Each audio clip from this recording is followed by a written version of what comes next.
राधे राधे मेरे प्यारे भाइयों बहनों माताओं व बंधुओं, संस्कार की बातें चैनल में आपका स्वागत है। बंधुओं, आज मैं आपके लिए लाई हूँ श्री रामचंद्र जी द्वारा जो हनुमान जी को ज्ञान उपदेश दिया गया, ऐसी कथा।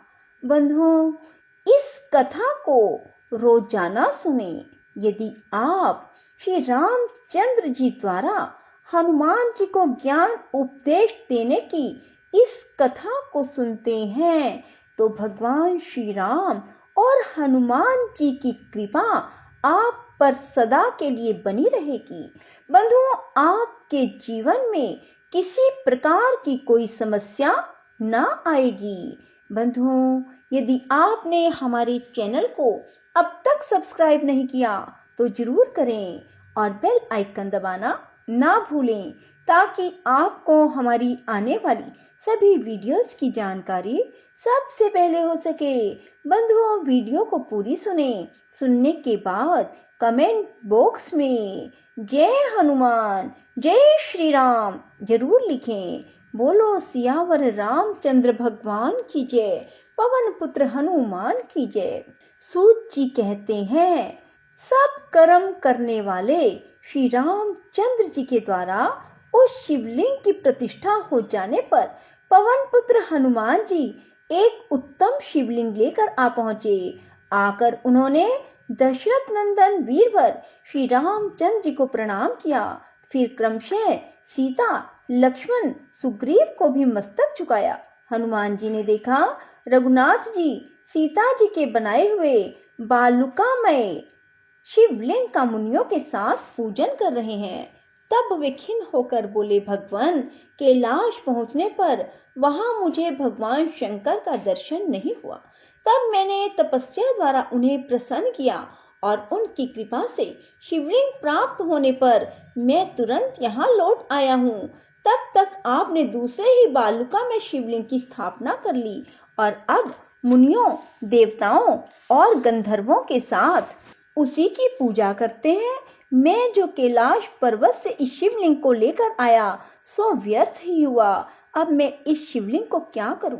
श्री रामचंद्र जी बोले, कपे, इस संसार में जो जन्म ले चुके हैं, जो जन्म लेने वाले हैं, जो मर चुके हैं, उन सब के तथा अपने और पराये सब कार्यों को मैं भली भांति जानता हूँ। जीव अपने कर्म के अनुसार अकेला ही जन्म लेता और अकेला ही मरता है। अपने कर्मों के अनुसार नरक में भी वह अकेला ही जाता है। वानर श्रेष्ठ, तत्व ज्ञान में बाधा उपस्थित करने वाले इस शोक को अपने मन में क्यों स्थान देते हो? तत्व ज्ञान में ही सदा स्थित रहो। यह आत्मा स्वयं प्रकाश है। तुम सदा आत्मा के इस स्वरूप का चिंतन करो। देह आदि में ममता त्याग दो। सदा धर्म का आश्रय लो। साधु पुरुषों का सेवन करो। संपूर्ण इंद्रियों का दमन करो। दूसरों के दोष की चर्चा से दूर रहो एवं शिव और विष्णु आदि देवताओं की सदा पूजा करो। सर्वदा सत्य बोलो। शोक छोड़कर आत्मा और परमात्मा की एकता का अनुभव करो। इस संसार में भ्रम भी यथार्थ की भांति प्रतीत होता है। कहीं शोभन में अशोभन का भ्रम होता है और कहीं अशोभन में शोभन का। यह सब मोह के वैभव से ही होता है। भ्रांत मनुष्यों का विभिन्न विषयों में राग हो जाता है। राग और द्वेष के बल से बंधकर वे धर्म और अधर्म के वशीभूत होते हैं। उन्हीं के अनुसार देव, तिर्यक, मनुष्य आदि योनियों में और नरकों में पड़ते हैं। चंदन, अगर और कपूर आदि पदार्थ अत्यंत शोभन हैं, परंतु जिसके स्पर्श से ये भी मल रूप हो जाते हैं, वह शरीर सुख स्वरूप कैसे माना जा सकता है? जिसके संपर्क से अत्यंत सुंदर भक्ष्य भोजन आदि सब उत्तम पदार्थ विष्ठा रूप में बदल जाते हैं, वह शरीर सुख रूप कैसे हो सकता है? जिसके संग से सुगंधित एवं शीतल जल मूत्र रूप हो जाता है, उस शरीर को शोभन कैसे कहा जा सकता है? कपे, तुम ही बताओ।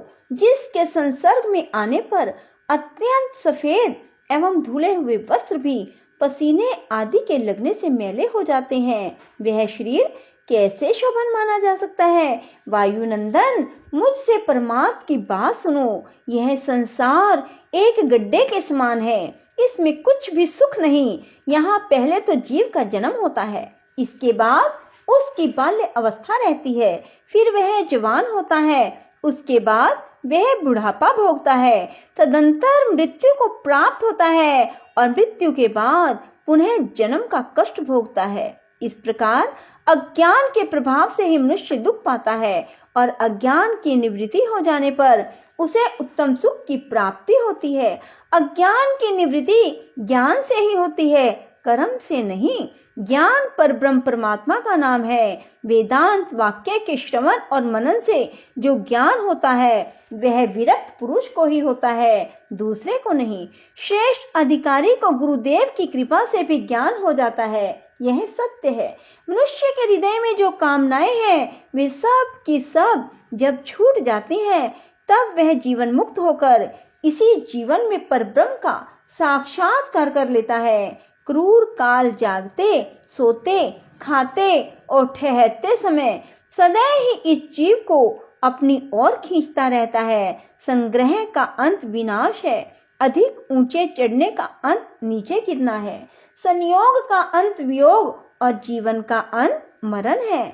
जैसे पके हुए फलों को गिरने के सिवा कोई भय नहीं, वैसे ही जन्म लेने वाले मनुष्य को मृत्यु के सिवा और कोई भय नहीं। जैसे सुदृढ़ खंभों वाला ग्रह सुदीर्घ काल के बाद जीर्ण होने पर नष्ट हो जाता है, उसी प्रकार मनुष्य जरा जीर्ण होकर मृत्यु के अधीन हो नष्ट हो जाता है।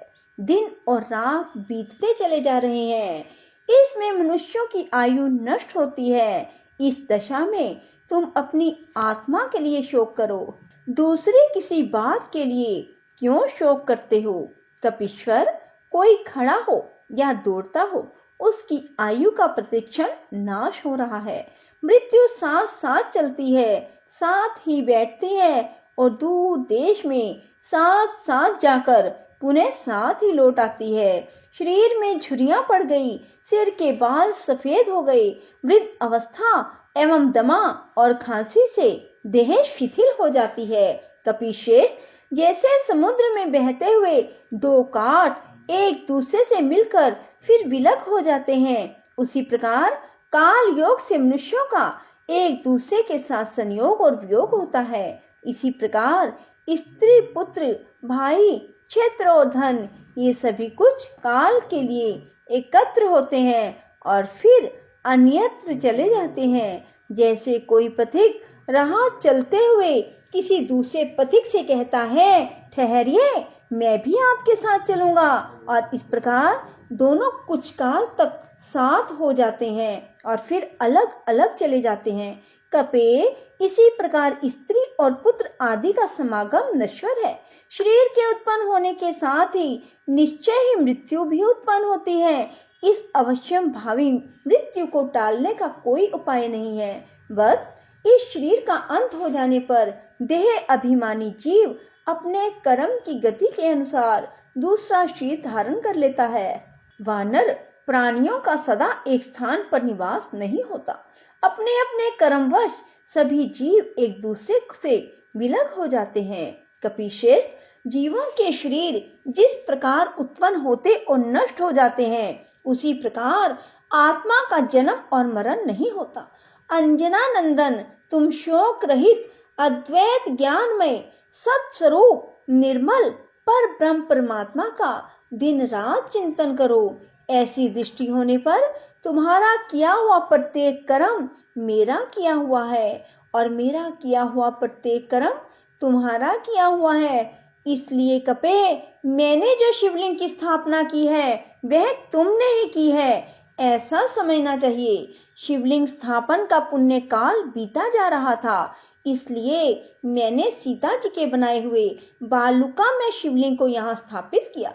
अतः तुम कोप और दुख ना करो, आज शुभ दिन है, इसमें कैलाश से लाए हुए शिवलिंग को तुम ही स्थापित करो। यह लिंग तीनों लोकों में तुम्हारे नाम से प्रसिद्ध होगा। पहले हनुमत ईश्वर का दर्शन करके तब रामेश्वर का दर्शन होगा।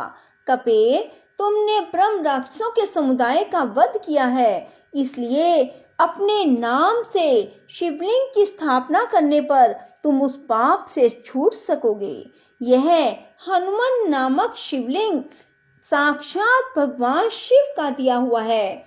इसका दर्शन करके जो रामेश्वर शिव का दर्शन करेगा वह कृतकृत्य हो जाएगा। बोलो पवन पुत्र हनुमान की जय, सियावर रामचंद्र भगवान की जय। राधे राधे, जय श्री कृष्णा। बंधुओं, यदि आपको हमारी वीडियो पसंद आए तो इसे लाइक करें और शेयर भी जरूर करें। धन्यवाद।